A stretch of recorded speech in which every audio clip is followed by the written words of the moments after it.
All right, welcome back to another episode of Extra Features Movie Review Podcast. This is episode 245. I'm Kevin. I guess I'm still Simon. I know I'm Daniel. And I'm Doug, for the time being. So what's been happening, boys? I mean, we're still in this isolation crap. Have you guys been worn out your Netflix subscriptions, your Amazon Prime subscriptions? What have you been doing to fight the boredom? I just signed up for Shudder, and I watched the first season of Creepshow with my wife. So how is it? Just like the first movie, just campy horror fun. So I'll hate it. So okay, I'm good. Nice. I've been watching. Sorry, go ahead. Sorry, I was just gonna say I've been watching McMillions, that HBO docuseries on that Monopoly scandal. I've heard good things. Really good. I love the first episode. I find the episode 2 and 3 kind of feel irrelevant at times to me, but I'm still liking it. I'm told it's all about the FBI guy. That's all I know about it. He's so funny. That's why I love the first episode so much, because he was on it so much. Kevin, you been up to anything in quarantine? Yeah, I'm just knocking the cat off the shelf there. I signed up for something called Stack TV so that I could watch some stuff that was there. What's Stack TV? That I haven't heard of. It's like global, but they also carry the DC Universe content. So I've been watching Young Justice and Swamp Thing and Harley a few Quinn? episodes there. Rick and Morty. Harley Quinn or no? Harley Quinn, yes. So I'm caught up on Harley Quinn. So let's hear Kevin's opinion on Harley Quinn. I enjoyed it. It was good.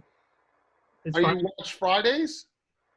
No, I watch it when the new episode shows up on the Stack TV thing. Okay, I haven't watched Friday. But since nobody asked me ever what I'm watching, I will say what I've been watching. Harley Quinn, I watch pretty much weekly. I'm still watching Flash, but I think we got to be getting close to the end. I think it is. I think they're not doing any more episodes. So I am really liking this season. So I'm watching Killing Eve weekly. Mm-hmm. And I'm slowly working my way through the Sight and Sound list. True. I'm exposed to Bergman and just a lot of stuff I've never seen. I'm kind of enjoying it. And So I guess we're set to go underwater? Yes. Sounds good. Starring Kristen Stewart, Vincent Castle, Mamadou Athie, John Gallagher Jr., Jessica Henwick, and T.J. Miller. It would have been really good this episode if I wrote down the movies we were doing so I could lead into them. So now I'm just going to have to go next. So who's up? Doug, you watched this lately, so you're up first. All right, well, Underwater, it's, I guess it started off as a drilling site way down in the Marianas Trench, and something goes horribly wrong, and shenanigans happen, I guess is the best way to describe it. What started off to me as Alien riff, like even the opening credits, the way Underwater comes up, the title, it was like Alien, one letter at a time. I thought they were going for Alien. By 3/4 of the way through, it went in a completely different direction than I was expecting, and I just had a ball with it. I loved it. Oh, look at that, Mr. Prinn. I didn't have a ball with it. I thought it was mediocre. You know, I thought it was a good concept, but technically it was because I couldn't really see it half the time, and I didn't think that it felt like the dialogue was quiet when the action was happening, but when nothing was happening, like Kristen Stewart's voiceover narration was really loud. Kevin, did you see this one? I did see it. I thought it was very murky. I mean, being at the bottom of the ocean, you can't avoid that, I guess. I thought it relied heavily on Alien for influence. And I didn't care, to be honest. I mean, the cast was okay, but I didn't really care so much. I don't like Kristen Stewart. I didn't understand her motivations. She was just trying to save people, I guess. So, I'll just give a quick opinion. I hated this film. I thought it was too dark and didn't interest me at any time. Yeah, I guess I'm the lone voice. The twist, if you want to call it a twist, I enjoyed the hell out of that. It went in a completely different direction than I thought it would. yeah. Sorry, I saw your post about a twist, and I was thinking, like, wait, there was a twist at any point in this film? I couldn't remember. Well, if you want me to get into spoilers, I Yeah, can. absolutely. We Oh, spoil yeah. anything on this show. If people don't know by now, that's our problem. Well, for me, then, what started off as a straight sci-fi horror film, but underwater, completely dropped that when it went full Lovecraftian with it, with Cthulhu actually rising out of the ocean. Okay. The company's name is actually Tian, as in Lovecraftian, and they were the cult. They went down there specifically to awaken Cthulhu, and just that the last 15 minutes just completely sold me on the film. That's I what I think loved that's something about it. but I have to agree with Kevin. I hate TJ Miller. He annoys the crap out of me. Hmm. Kristen Stewart, I find everybody loves her but me. I don't get the Kristen Stewart obsession people have. I like Like it. from Shoplifter, which Shoplifter was it or whatever? No, Personal Shopper. Personal Shopper, I just thought was boring as crap, and people are like, "Oh, you're missing it. It's an art house film." Like, it's still boring. Call it what you will. I do not find her interesting. I think she has one basic emotion, and that's about it. And I find that with all her films. So when I saw this coming out in January, I'm like, I'm going to hate this movie. I've liked her work since Panic Room. I don't know. I'm just a Kristen Stewart fan. Yeah, of course you are. You're a fan of everybody. You can't speak bad about anybody but me. That's true. Yeah, I can't think of any actress that I hate. Well, the one that plays Willie Scott in Temple of Doom. She was very annoying. I just saw that one recently. But That's Mrs. Steven Spielberg. yeah, Kate Capshaw. I think I like the actress. I don't like the character. Anyway. No, the film is terrible. She's bad. There's a reason why she had no career. Well, she went right into the Spielberg family as opposed to. Good for her. She knew what to do. Yeah. So, when we're making these films, I mean, I guess I'm very much a creature feature guy. I need more creature. Mm-hmm. And I mean, I know Alien doesn't provide that, but Alien to me is just a masterpiece. And if you're going to copy a masterpiece, you got to get somewhat close and interesting. And this didn't do it for me. I just found it very murky most of the time, and it was hiding things constantly. And that's not what I want in my horror. I want to see Jason. I want to see Freddy. I want to see him out in front, and I want to see hacking. I just want to be able to see the creature in general. Yeah. I'll tell you one thing that really bothered me about this film was the four of them are at the bottom of the ocean, and they're wearing these suits, which are like they've taken them right out of Fallout, essentially, and thrown them underwater. And I guess they have only a limited amount of oxygen in them. Yes, they did. So there's a scene where she's separated from them and goes into a facility and changes her clothes, logs into a computer, takes a shower, does all these things. And then she finds a gun. She's like, okay, I gotta go and kill that monster. So she goes back out into the bottom of the ocean and finds that two people are still alive in their suits. And they've been underwater the entire time. And I was like, shouldn't they be dead? That didn't make sense to me. She says that clearly at the beginning. She says, hey, these suits aren't made for underwater to stay down that long. Yeah. Well, the one person was running out of oxygen, and the other person was severely injured, so he was breathing shallowly. So, at least that my rationalization for what happened. How long did it take her to do her crying shower, where she was on the floor for what seemed to be a long period? That's a good 15-minute shower scene. Yeah. It seemed to me passage of time that would have been probably an hour to 2 hours. Yeah, I mean, she's got to shower. Put that equipment back on cannot be easy. No. 20 minutes, half an hour to put the equipment, dry off, blow dry her hair. It's a very busy scene. Yeah, find some fresh underwear. Well, she had the short hair, so she didn't have to dry. Some shady hair, right? Maybe she put some peroxide in there or something, get that color going. Oh, I think it definitely, for me, it traded logic for spectacle when there was like the Finding Nemo like tentacle scene, and I was just thinking, you guys can just army crawl and there's no tension here, and avoid the aliens waking them up. Didn't care. I want them all to be wiped out early. Yeah, and I think there was no character work here, so it made it hard for me to care, I guess. You need character work when you're underwater and you have suits with no air. There's all your character work. But they tried in the last 15 minutes when they were when Kristen Stewart found them and they were talking. Don't No. care. No, Don't care. At that point, I turned off and I wanted them all to die. they almost did, almost all. Not close enough. Not enough. Okay. Jason would have had them hacked in about 15 seconds and moved along to the next. The deaths though were pretty okay. The Mamadou Athie when his head blew up. I wanted that to be T.J. Miller, but it was pretty good. Everybody, Miller got ripped in half, so Yeah. which is perfect. We That's should more have brutal. every movie. Just start the movie off with T.J. Miller dead, and that'd be fun. As You soon as knew I at some point he was dying. yeah, As as soon as I saw him, I wanted him to die. Mhm. I think he's worn out his welcome in Hollywood. It's time for him to move along. And Would all you the- like fries with that at Wendy's with his hiring? And all the controversy and all the that bomb threat he did. He's an idiot. Yeah.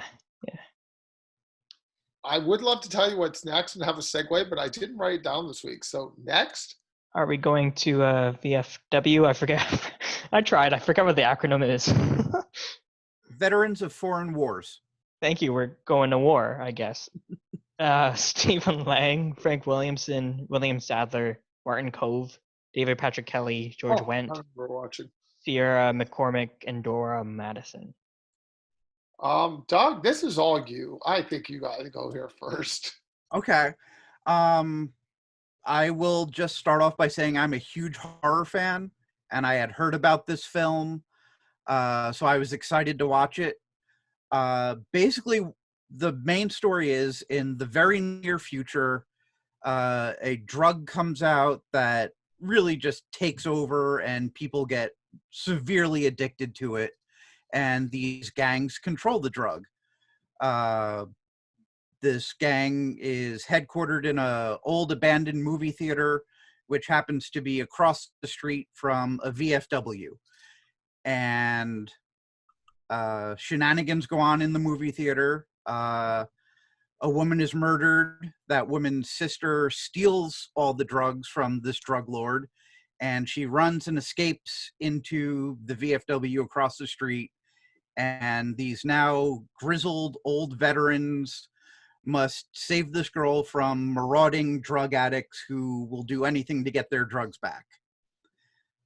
It was basically a homage to John Carpenter, in particular his film Assault on Precinct 13. It was a small group of people in one isolated location trying to defend off hordes of nameless, faceless villains. The effects were cheap, they were gruesome, and I loved absolutely everything about this movie. It was a love letter to Assault on Precinct 13. It doesn't quite hold a candle to that film. I thought that film was a bit more brutal at times and definitely marked the ascension of John Carpenter as a director to watch. But VFW, for what it was, I had a blast with it.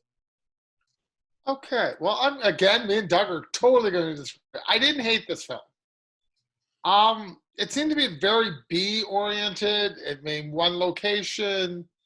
It seemed to just do everything it do to escalate the violence level.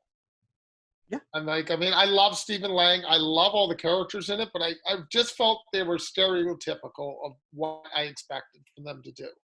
I didn't feel there were any surprises. When the guy comes in to get the drugs, he's like, I'm not giving you the drugs. I'm like, okay, well, there's the movie. Let's just have a big fight scene and kill everybody. And that's really what I thought. I thought it was just one of these, I'd call them backlot studio films that just got out. And I think it just got released because it's mindless violence. Perfect for a streaming service of any kind. I didn't find it interesting. I didn't hate it. I did like the amount of blood and guts. And that was interesting. But again, I wanted a story to go with this. But I felt, like I said, it was just an homage to Precinct 19? 13. 13. And it just didn't do anything for me. And that's okay. I understand why people like this stuff. That's why it's made. Because somebody must be buying this. And there's one person there that does. Exactly. Yeah, I liked it. I liked the brutality of it. I liked the gore. Practical effects were good. At first, I didn't like it that much because I thought it used too much blue and red and it's just relied on for the coloring, it relied on the lighting, relied on the bar lights and all that, and it looks grimy and ugly, but I like the brutality of it, and I thought the writing was pretty good, and I love Stephen Lang's voice. Just oh yeah, and then Don't Breathe, like he's such a good villain there. But no, yeah, I like the cast. I like the brutality. Didn't love the lighting though.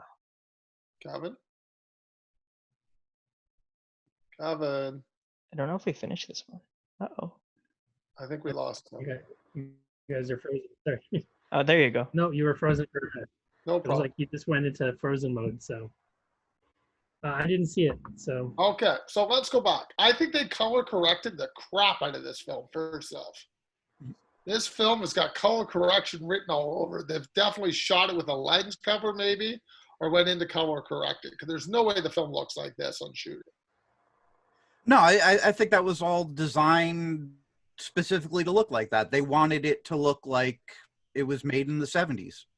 Yeah, I wanted a little bit more. I think what I was looking for is a bigger world. It was really my issue. I wish they got outside a bit more, which they do get outside, but not enough for me.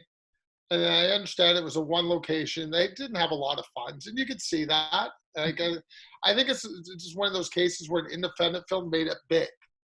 That had enough star power behind it. People say, hey, we can put this out on V&D and make some okay cash.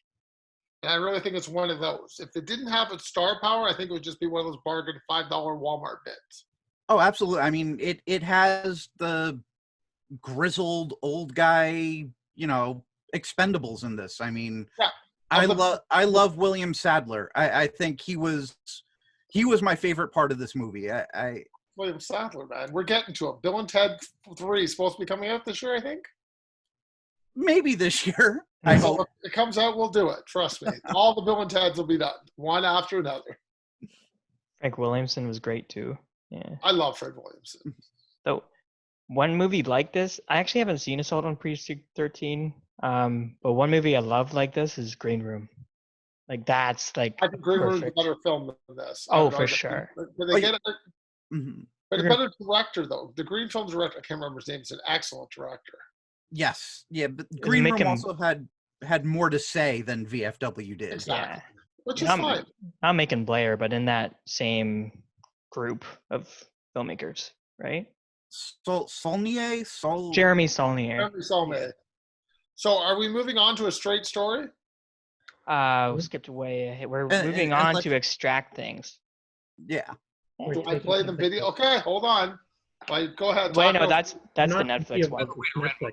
As many as you want for only $17.99 a month and no late fees. Go to Netflix.com.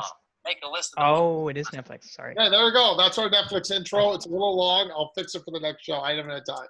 I forgot. Okay. Extraction. Now these names are hard. Chris Hemsworth. They're all Indian actors. Real Indian actors. Yeah, I put like phonetics to how to pronounce it. Redrekshi Jaiswal, Randeep Huda, Goshifty Farahani, Sam Hargrave, the director, and David Harbour. Okay, let's start off. Why is David Harbour in this film? Netflix group of actors, I guess. For a twist that you're supposed to not see coming. That was a terrible scene. Yeah, that hurt the pacing for me when it got to his part.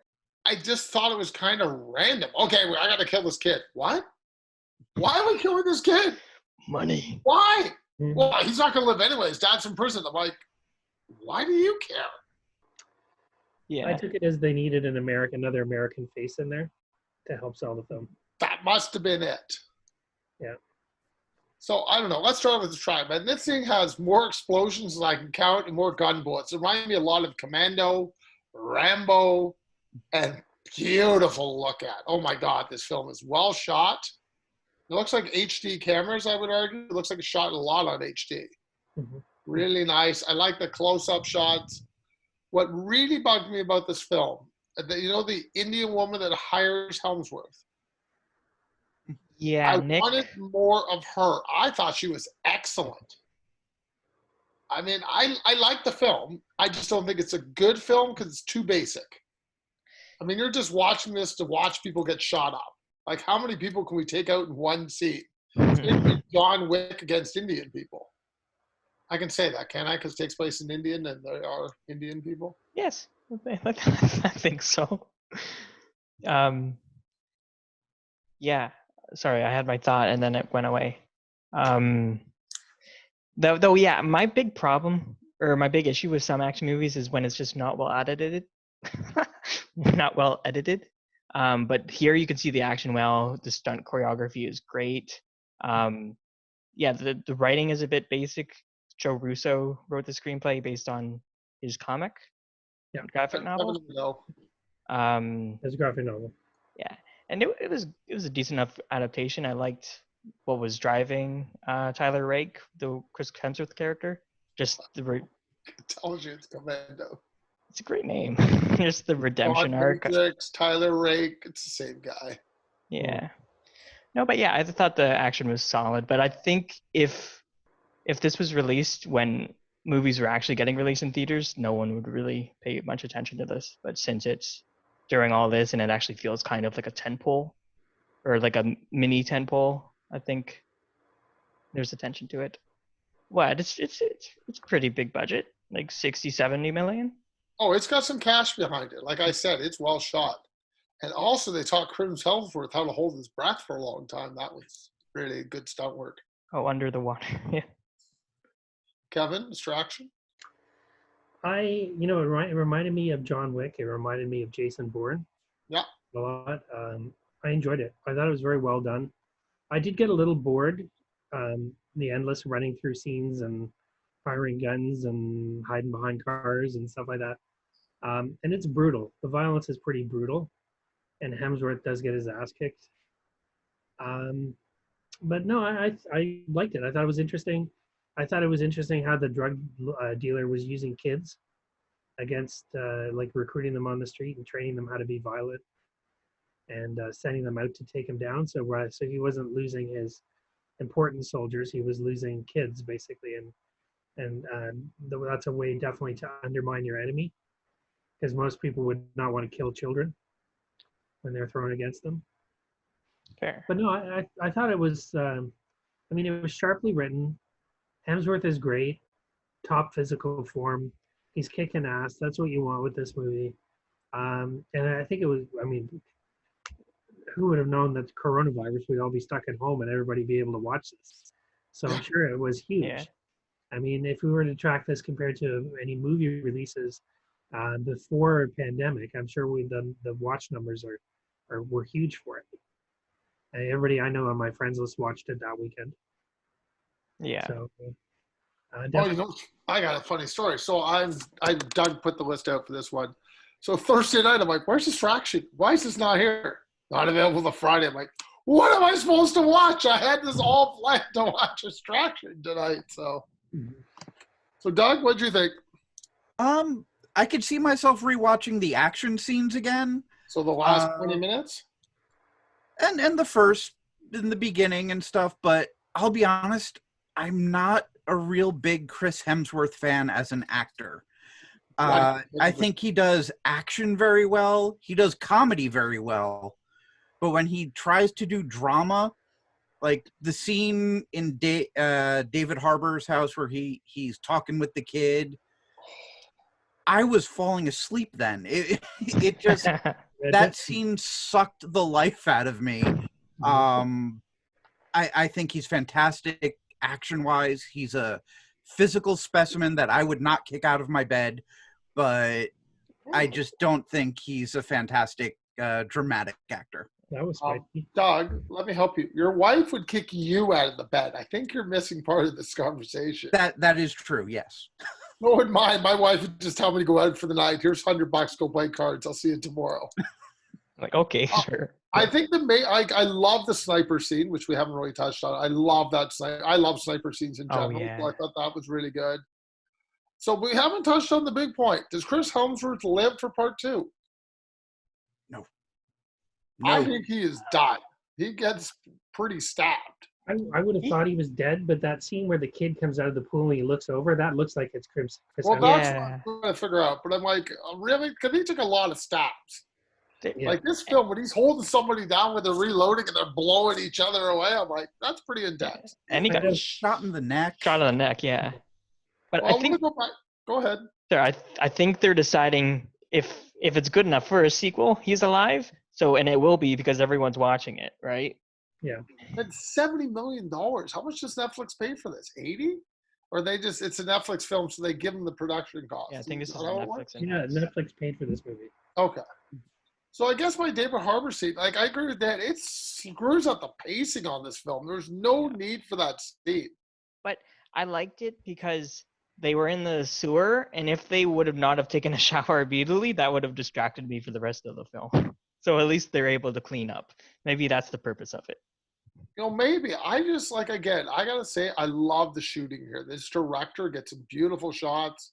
He straps himself on a car at one point to do some shots. And I give him full credit, man. Sitting on the front of a car where they're shooting, you win. That's to me, you get from getting stunt coordinators to direct films. You get different angles. Yeah. You get realistic action. Not saying him taking out 40 guys is realistic, but I really like the hyper violence in this. Yeah, because it looks because he knows how to shoot action because he's just stunts on all of the most of the MCU movies, right? Yes. I didn't know that beforehand, but yeah, that's very cool. Well, I like this character. If they do more, I'm totally going to watch them. Yeah, for some of it felt like more like they're trying to do like a strong kind of character movie instead of like a new franchise, but then when it got to the action at the end, it was like, okay, we're trying to do it. What do we really know about this guy? Not much. It's your basic action hero. Just basically, he ran away. He was a coward, and he ran away from his kid when he was sick, and now he's trying to redeem himself.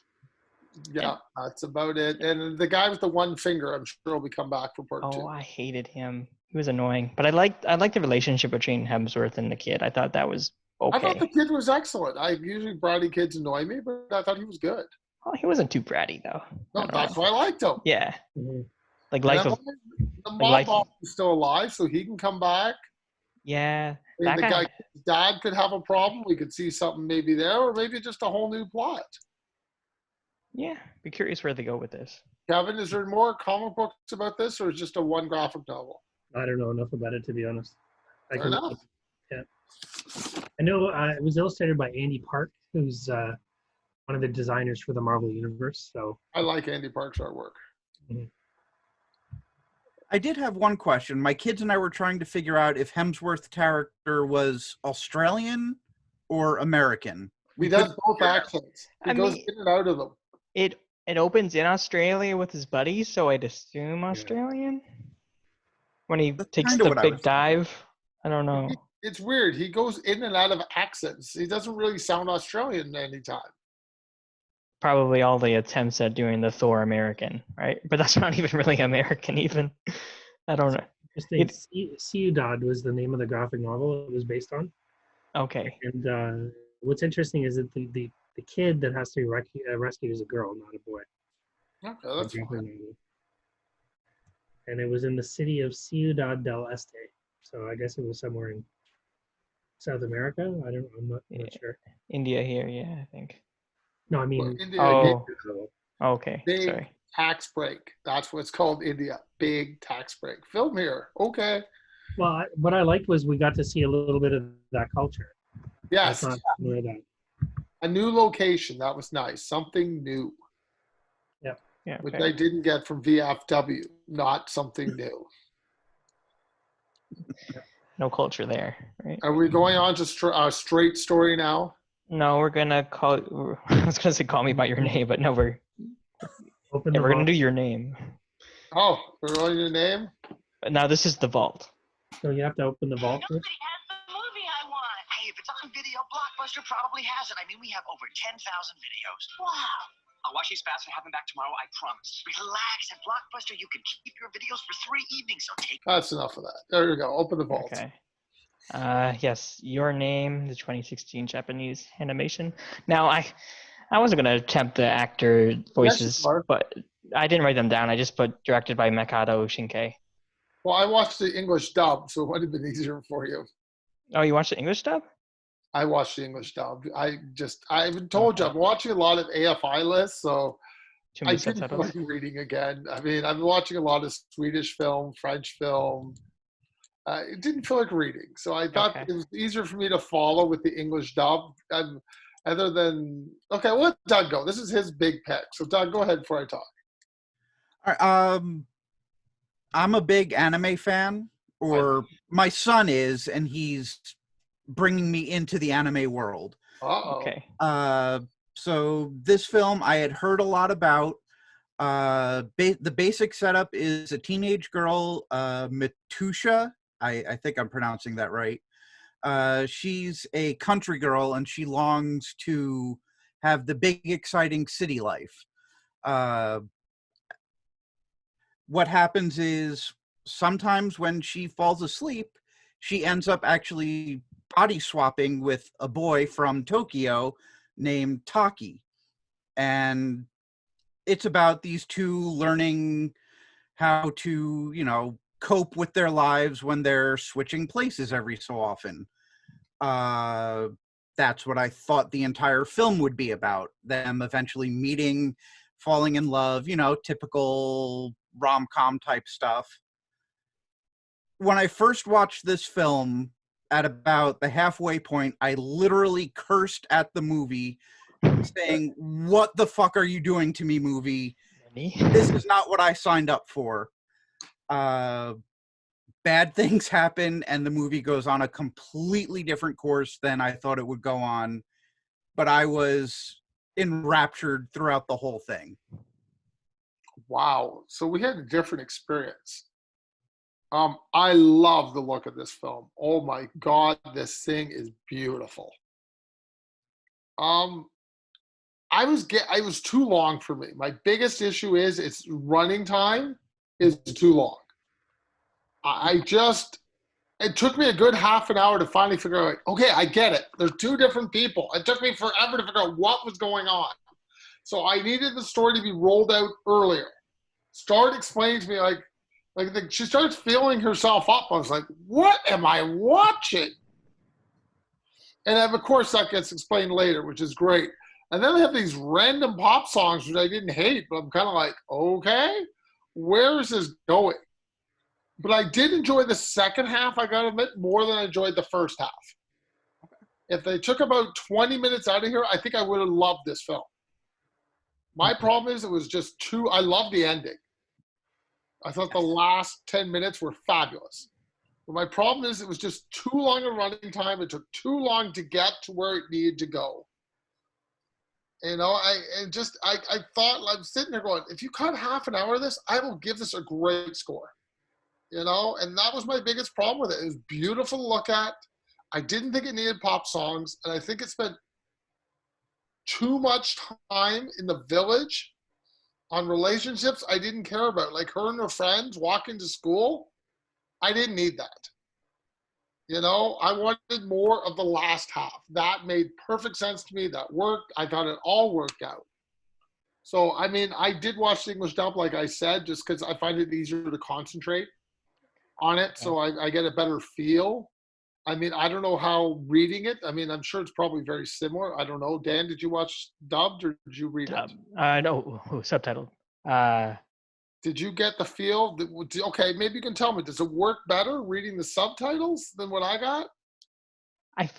I'm very much a person of good like dubbing, like their voice, their mouth So I don't care. matching. But like I feel like it would have been bad with a dub. But sometimes they speak too fast. But I caught most of it. I love this one though. I liked how they made body swapping feel fresh, and then that second half for the twist was great. And I love them. I love the pop music. I love the songs. They were like, oh, they were cute, but I love this all the time. I'm like, enough. I actually listened through the credits because I like the song. You know what I did? Yeah, I felt this movie, and I this is actually my first anime feature film, so I haven't seen any of Miyazaki. I know, so I'm excited to watch all those stories because I love this, and I loved how the last 10 minutes felt like that Pixar short Paperman, and how they were trying to find each other, and it was like, oh, I I'm did getting like. chills right now.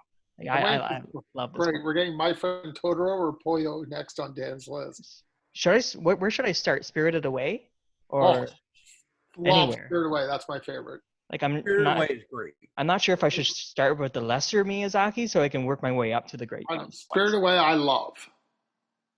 There's not many lesser. I'll tell you that. And Spirit Away? Spirit Away is the biggest, Sure. isn't it?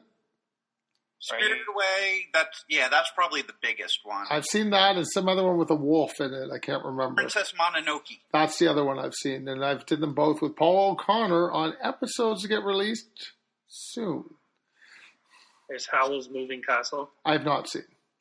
Okay. Kevin, what did you think of Your Name? So, unfortunately, the version I had was not dubbed, nor was it subtitled.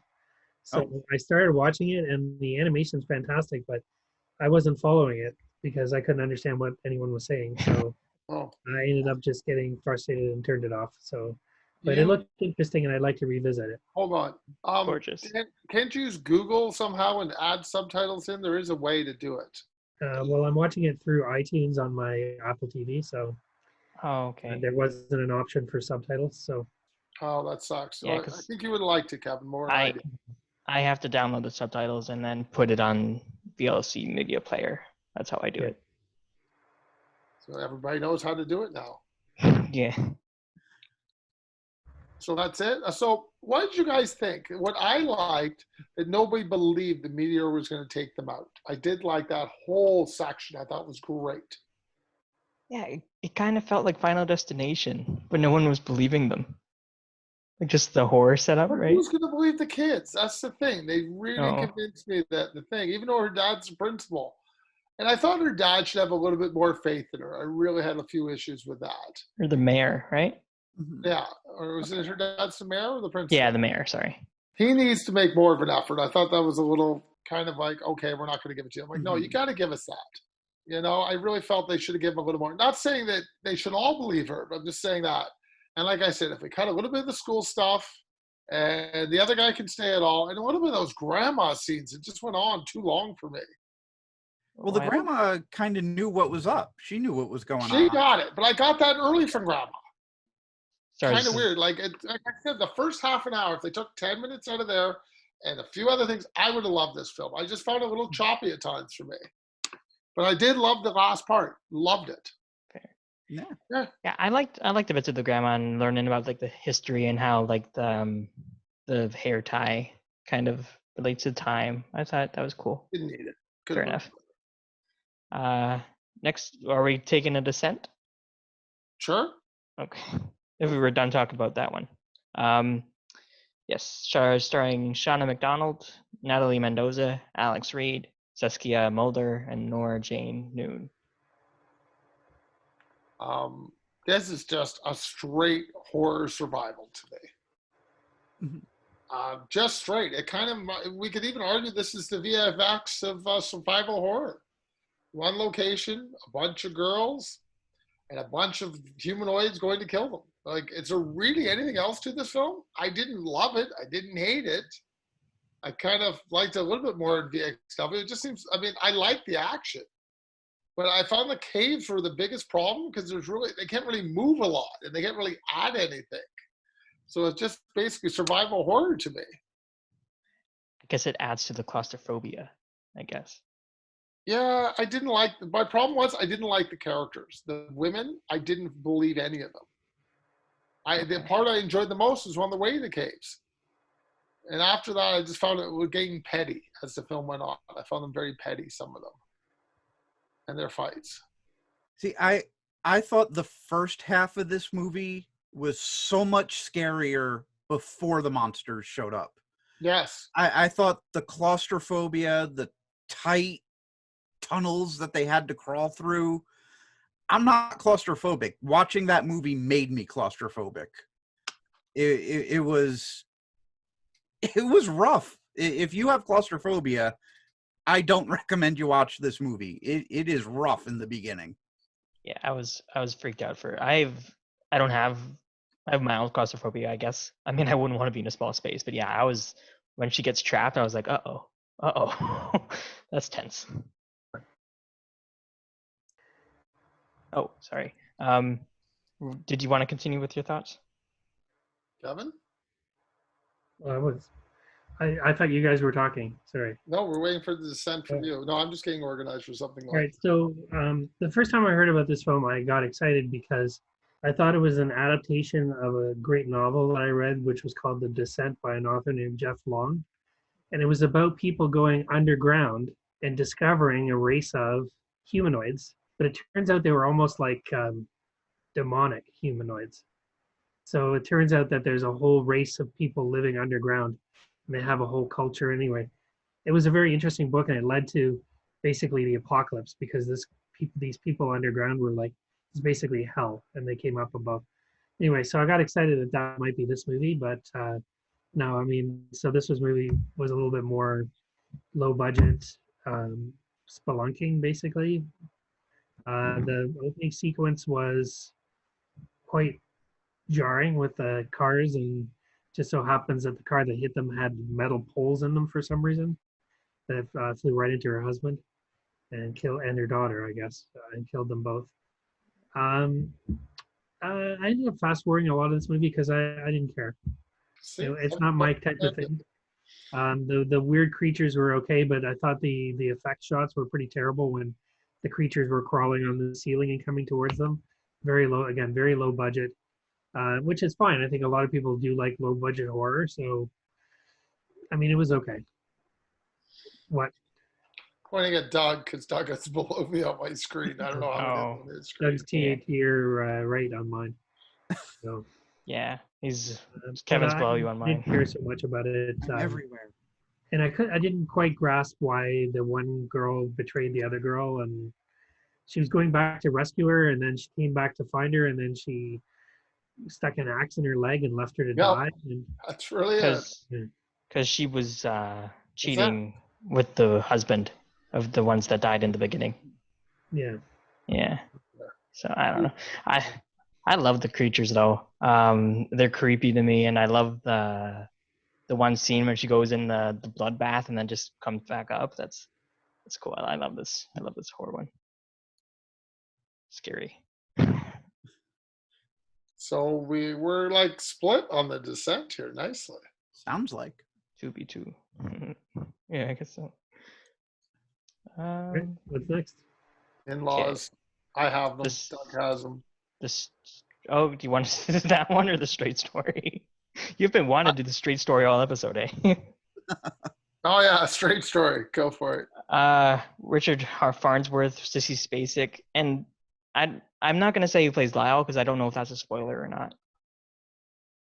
Okay. Sure, could be.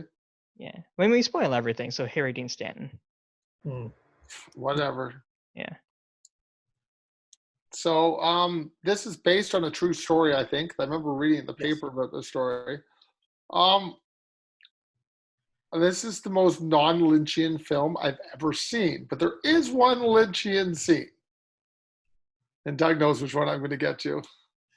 See, I think there was a lot of Lynchian elements in it, actually. I shot like a Lynch film. I'm saying I like the concept. I mean, I read it in the paper, so I knew the story, and it's a basic story. And Lynch is adding all these extra characters that really need to be there. Yeah, they do, because we wouldn't have a story without them. I think this guy's insane. I love Sissy Spacek. I think she always does a great job. I like the telling people laying bets on him, whether he's going to get there or not. I thought that was kind of cute. I mean, I would really argue this is like Kevin's grandma movie. Your grandmother could watch this. I mean, it's basic. My favorite scene, which I think is the most Lynchian scene, are the two twins. That's not the scene I would have chosen. Okay. Pirelli Brothers? I really thought that was Lynchian. I mean, this film is fine. It's not going to offend anybody. It's basic. I didn't find it boring. I just thought it was okay. It never rose above okay for me because I knew the story. Maybe that was my problem. I knew what I was getting into before I saw it. I knew it was a journey from point A. I did like him getting a new lawnmower. I thought that was pretty funny. I thought the hitchhiker actually was going to stay longer than she did. And then once she left, I started got the premise. I'm like, okay, people are going to start to. I did like the hill scene a lot. I thought that was well done. And I like the guy going, this is a 1965 whatever and tractor. And I mean, I liked him. I just didn't do a lot for me.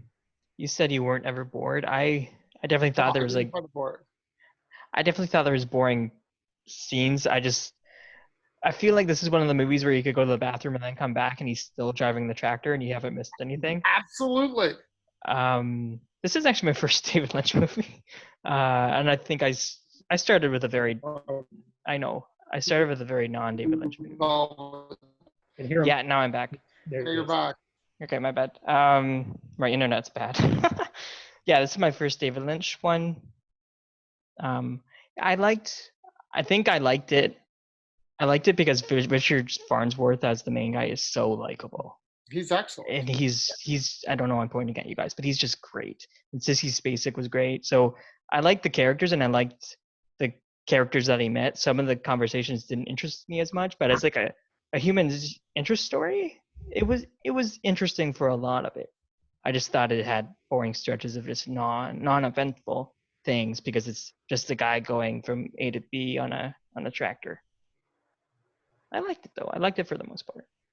I know I saw this back in the day, and again, it was pretty straightforward. Did you really? When's back in the day? 99. When it came out? Yeah, but this movie's 20 years old. I knew that. I had no idea though, because I read about it. But I thought it was on Disney Plus, and I couldn't find it, so I didn't get a chance to revisit it. Maybe American Disney Plus. It's on Disney Plus here in the States. Okay, not in Canada. But I Googled it and I'm like, oh yeah, I remember this movie. He drives the lawnmower and Sissy Spacek is his daughter and he's trying to find his brother. I'm like, okay, yeah, I remember that movie. It blew in my mind that it was a David Lynch film because I wouldn't have equated that with David Lynch. Totally agree. I remember, Farnsworth is always great. He's always entertaining. I remember him from The Gray Fox and some other movies. So yeah, I thought it was okay. If you're looking for a mild film in the Lynchian catalog, this would be one. I guess I'll be the voice of dissent here. I absolutely loved this movie. I don't see David Lynch as a filmmaker. I see him as an artist. He started off as a fine artist in paintings. He eventually went to art school, and that's where he got into film. Funny story about his film school. That's where he met Jack Fisk. Jack Fisk is Sissy Spacek's husband. Oh. They met on the film Badlands by Terrence Malick. Great film. And they've been together ever since. This movie was written by one of David Lynch's partners. And he was originally just gonna produce it. But he got so emotionally involved in the story, he decided he wanted to direct it. I saw many Lynchian elements in this film. The locals at the bar in the beginning who go to find Alvin, that was very Lynchian to me. The guy just coming in, what you doing on the floor, Alvin? That was very Lynchian. When he's driving the John Deere and the bicyclists, it seems like an endless number of bicyclists are just going past him. That was very Lynchian to me. For me, the most Lynchian moment was when he's driving over the Mississippi River. The bridge, he starts off, he's elated, he's happy, and then something shifts and he becomes incredibly downtrodden. I was going to put the question to you guys. What do you think it is that shifted for him? What caused the elation to go away for him? I have my theory. I'd say he's getting near the end. That's where he has to pretty much make the journey. He knows it's almost over. Yeah, I probably the fear of, okay, will my brother actually want to talk to me? Yeah, that could be it too. I just think he's getting near the end. He knows it's coming. And am I going to make this journey? Am I going to finish it?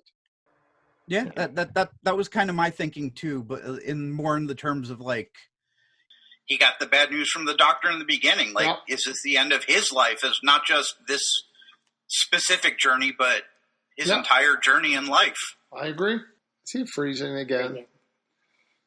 In-laws or Police Story? I don't know. When either or, sorry, my thing pooped out again.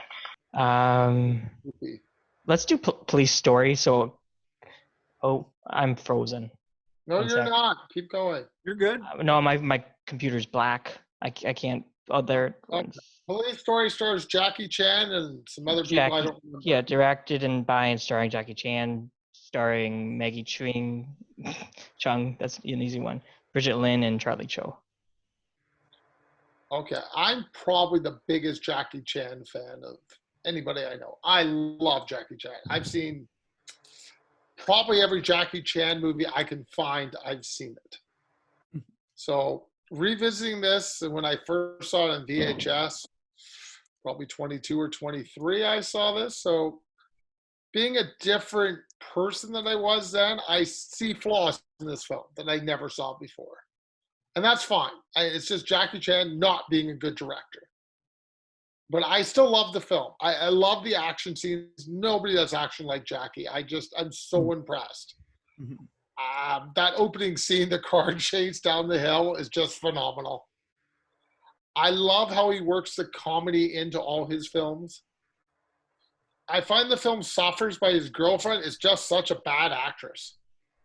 She is just awful, his girlfriend.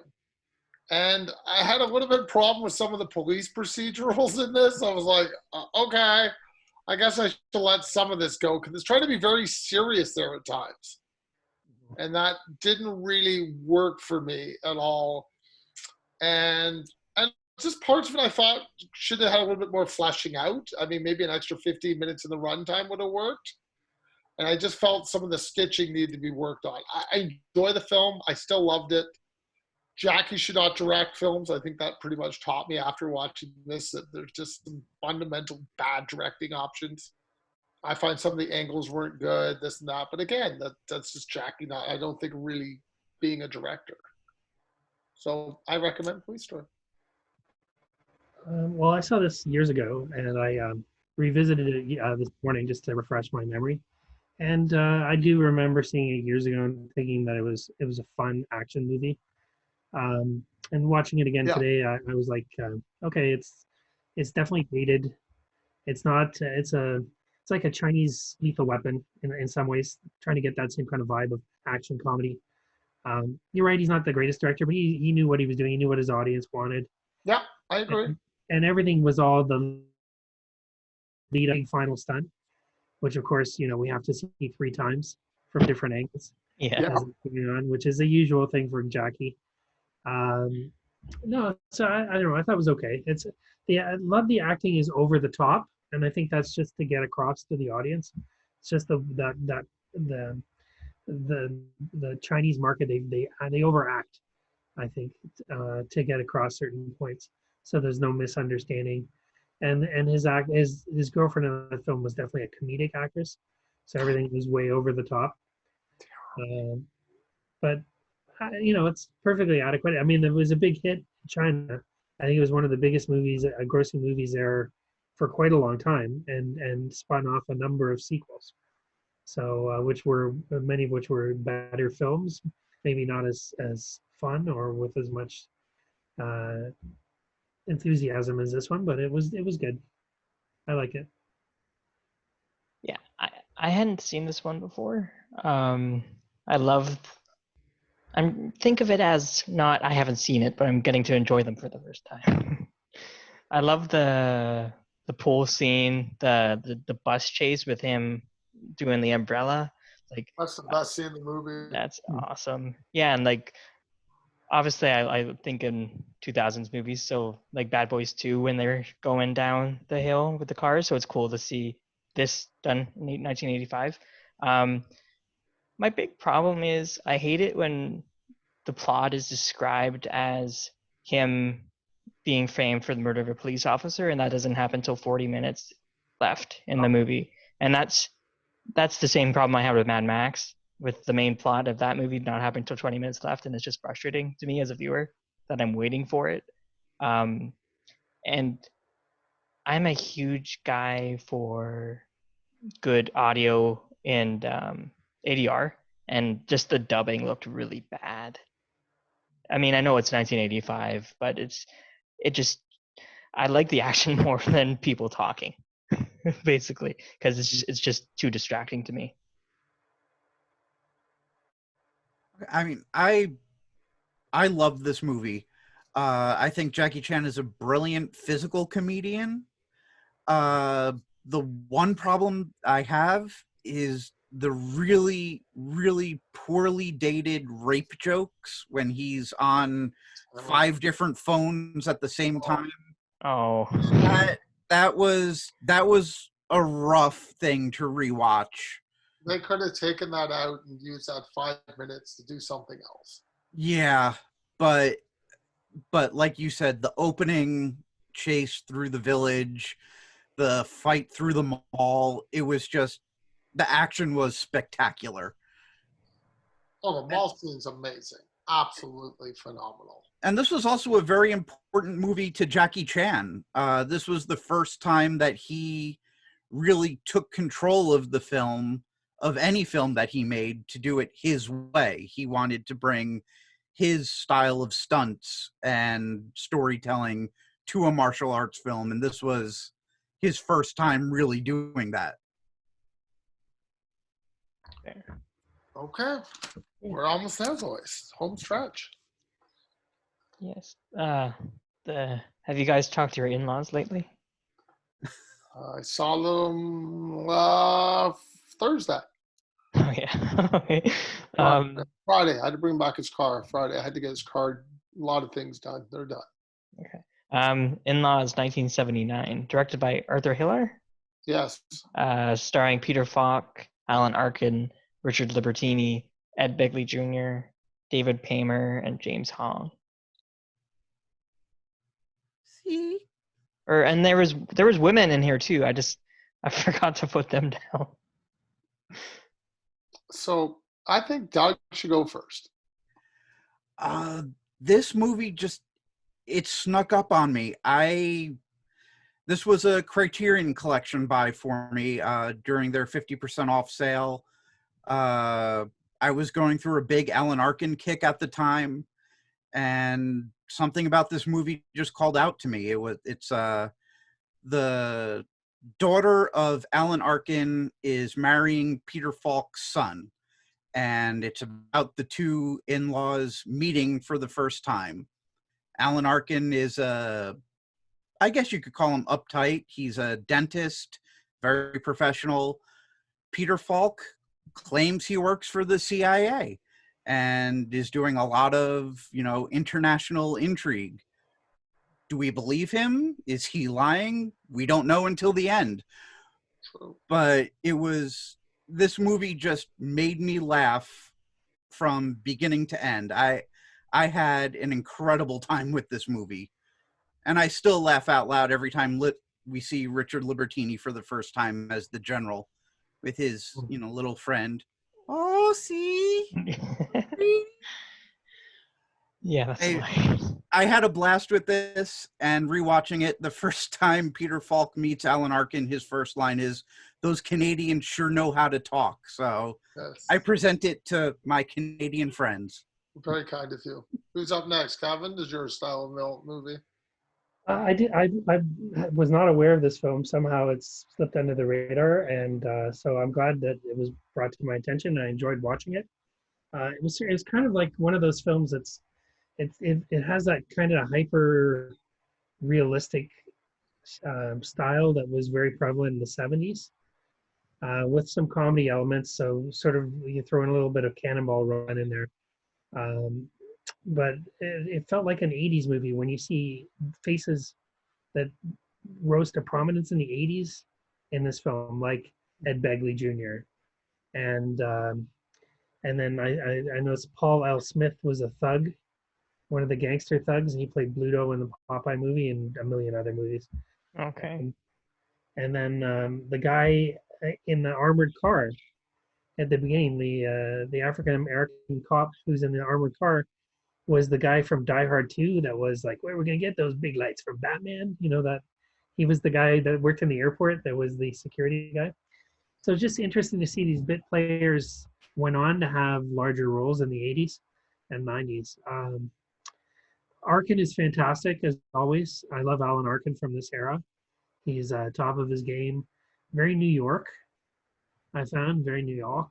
That's not. That was my worst New York accent, by the way.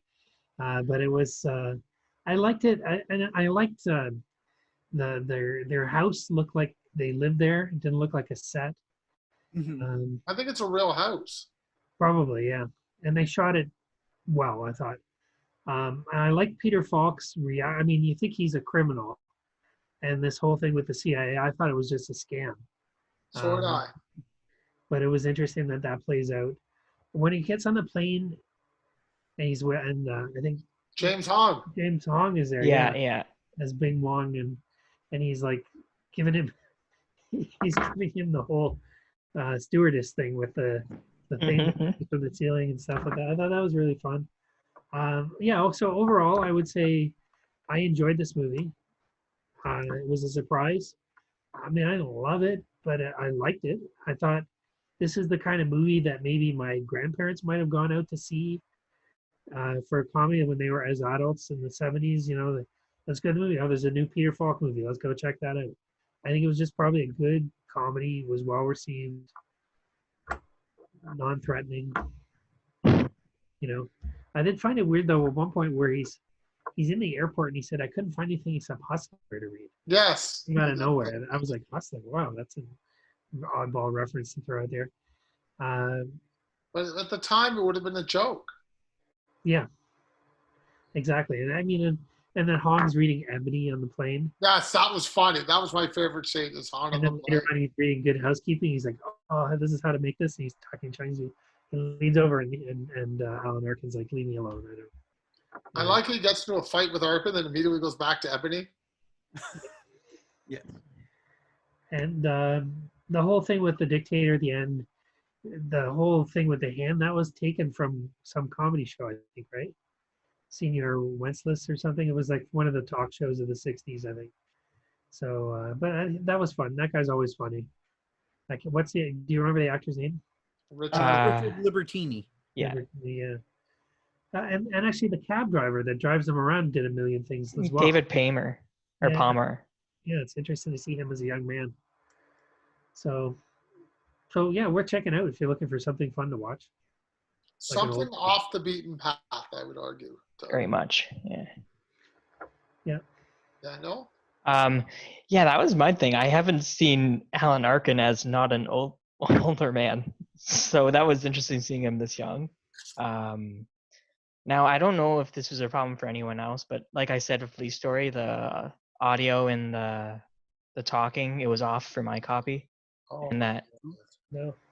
it distracts me. I wish it didn't happen, but the one for my copy, it did that. So that kind of, it just hurts my enjoyment a little bit, but the unpredictability of it kept me entertained. And yeah, like with the hand thing, but I think my favorite line from him was when he says, "Oh, we're a poor country, we don't have blindfolds, please," because when they're trying to kill him with the firing squad, that was great. Yeah. And yeah, I don't know if I'll ever go back to it, but it was a nice little comedy. Again, I enjoyed parts of it. I didn't love it. I love Alan Arkin and everything. Peter Falk, I always find he's grating after a while. I get bored of Peter Falk doing the same thing. I'm like, okay, enough, Peter. I've had enough. But I find it tried. I love the attempts at comedy in it. I love seeing New York in the 70s. It's probably one of my favorite cities to look at when I've been. And I love 70 films. You know what's funny is it reminded me when we went to New York for Comic-Cons. Yes. Like New York hadn't changed that much. It still hasn't changed me when I go New York. Doug may be the best. He lives the closest. But every time I go to New York, I can see things in movies I see, Oh, yeah. It feels like a city I've never been to, like a city that's been around forever. Because those buildings, they can't really change, right? Because they were built so long ago, they just renovate them. Yeah. So No, but even the outside yeah. always stays the same. Mhm. I mean, Times Square, I love when they walk through those places, and 42nd Street. And I'm like, I mean, it's a little bit different now, but I still see elements every time I go from films, and I love that. I think this film has no rewatching potential. I have to agree with Daniel on that. I think it's really just a one-time watch to get the jokes. But I mean, it's Alan Arkin, so you need to watch it. Mhm. Because Alan Arkin is a genius. He's just a comedy legend, and you should watch everything he does. Yeah. So Or go I'll give fuck this yourself. a mild recommend. I actually haven't been to New York City. You haven't been out of your house in a week, so 8 No. weweeks. Yeah, I don't And you travel a get- lot. Okay. And anybody buy anything, or we have time for? Not really, but I do have trivia. For we're a little bit over time. So I did buy Breakfast at Tiffany's, Great choice. Love that film. film I've never seen. So Wow, love. I've I'll be so watching. every. And I bought the whole. I was able to get all of Fringe for $20 Okay. on iTunes. So I That's a started. stupid question. Is that a TV show? Yeah, it was a TV show. It was kind of like the X-Files. It was Okay. J.J. Abrams. I remember it coming out 4 seasons. In one season, they go back and forth, and everybody gets confused. There's 5 seasons, and in the last season, they go into the future. That's it. See, I did know about it. I just Yeah. go. I think that's TV. Joshua Jackson, Anna Torv, and the guy from Lord of the Rings. Vigo. No, the Mad King that wants to kill his son. Oh, okay. I know who you're talking about. Mhm. I don't know who it is, but I know who you're talking about. And he Doug? wants to burn them all down. I got a couple classic movies. I got Stalag 17 by Billy Wilder. William Holden's Oscar-winning performance in that one. I got From Here to Eternity. Not like. I really liked that movie. I liked both of them. They were both up for the Oscar the same year. From Here to Eternity won. I actually liked Stalag 17 better. I haven't seen it. One of the few Wilders I have not seen. But I really enjoyed From Here to Eternity. I thought it was really good. Not what I was expecting at all. I was expecting a pure romance, and it was not that. Daniel? I did not watch any. I mean, I did not buy anything. I didn't think so. Yeah, I think once I finish the Sight and Sound list, probably in about another 3 or 4 months, I'm going to do the AFI 100 laugh list, and then I'm going to watch every Oscar Best Picture from the beginning till now that I haven't seen. Okay, so we're going to do 3 quick questions for trivia, just for some fun, because if I keep saying I'm going to bring this back. Now, I did make 2 big purchases, and they're right behind me. The Darth Vader? set. Yeah, I see them. they're quarter scale Hot Toys, so I picked them up on Thursday and set them up in honor of Star Wars Day. So. Okay, guys, here we go. 3 quick questions, just for fun. Name the actor on the title song for the Tom Cruise film Vanilla Sky. What was the question?